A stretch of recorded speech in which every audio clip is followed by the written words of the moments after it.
श्री महाभारत उद्योग पर्व पुष्प 32। वेद व्यास जी ने कहा कि द्रोण ने जब द्रुपद का अपमान अपने शिष्य कौरव पांडवों से कराया तब उससे क्रोधित होकर उसने अग्नि को यज्ञ करके प्रसन्न किया। उन्हीं अग्निदेव के प्रसाद से धृष्टद्युम्न द्रोण को मारने के लिए पैदा हुआ है। इसके हाथ से इस युद्ध में द्रोण की मृत्यु होगी और वही काशीराज की तीसरी कन्या जिसे भीष्म हरण कर लाए थे उसे बिना ब्याह के छोड़ दिया था। उस कन्या का पक्ष लेकर परशुराम ने अपने शिष्य से युद्ध किया, यहाँ तक कि दोनों ओर से ब्रह्म शस्त्र उठा लिए गए। तब संसार का नाश हुआ जानकर महर्षि मरीचि ने समझाकर युद्ध शांत किया। उस युद्ध में हार कर परशुराम ने अपने शिष्य भीष्म को जयत पत्र दिया। तब यह काशीराज की कन्या निराश होकर अग्नि में जलकर नष्ट हो गई। उसने भीष्म से बदला लेने को द्रुपद के यहाँ शिखंडी नाम का जन्म लिया है। उसके कारण भीष्म की मृत्यु होगी और कर्ण पार्थ के हाथ मारे जाएंगे। इस युद्ध में कौरवों का नाश और पांडवों की विजय निश्चित है। इस भयंकर भविष्य को सुनकर दुर्योधन ने कहा, अब तो हम युद्ध करने को तैयार हो गए हैं, जो कुछ भी होगा उसे मैं सहर्ष स्वीकार करूंगा। दुर्योधन से विदा होकर वेद व्यास जी धृतराष्ट्र के पास हस्तिनापुर गए। उसने व्यास जी का सत्कार पूजन किया और पूछा कि हे देव, यह युद्ध कैसा होगा। व्यास जी ने संक्षिप्त में ही तुरंत उत्तर दिया कि युद्ध बड़ा भयंकर होगा, इसमें कोई संदेह नहीं है। अंध ने इच्छा प्रकट की कि मैं युद्ध का पूरा समाचार जानना चाहता हूँ। तब व्यास जी ने कहा, मैं संजय को दिव्य दृष्टि देता हूँ, यह तुम्हें उसके बल से युद्ध का सारा समाचार यहीं बैठे बैठे सुनाएगा। यह कहकर व्यास जी तपस्या के लिए चले गए। व्यास जी के चले जाने के बाद दुर्योधन अपनी सभी मंत्रियों से मंत्रणा करने लगा और इधर धर्मराज ने सभी राजाओं से मंत्रणा की।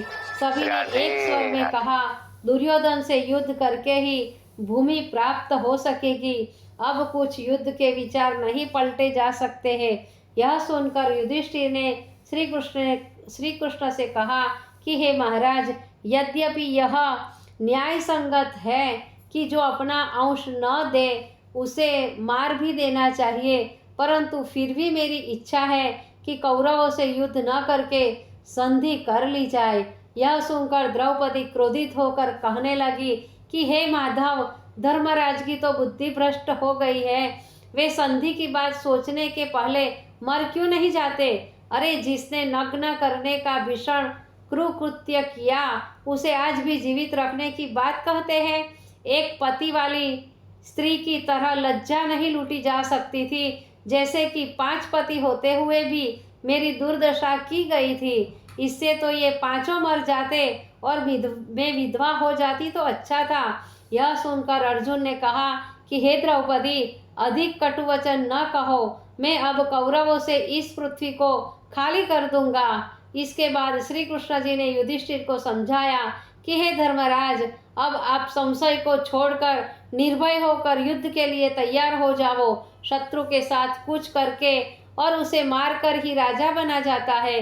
भागने से यदि राज्य प्राप्त होता हो तो भिखारी भी राजा बन गए होते। क्षत्रिय होकर तो युद्ध में शत्रु से लड़ना पड़ता है। कायर और क्रूर नपुंसकों को भी राज्य नहीं मिला है।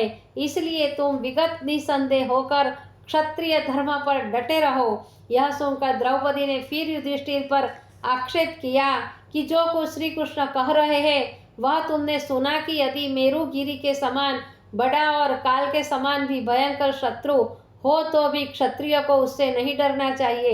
यदि आप युद्ध से डरते हैं तो शस्त्र छोड़कर तुरंत मेरी चूड़ियां पहन लीजिए और फिर महलों में बैठकर देखिए मेरी वीरता को। द्रौपदी के इन कटु वचनों को सुनकर क्रोधित हो युधिष्ठिर ने कहा कि तू स्त्री होकर वचन संभाल कर नहीं बोलती।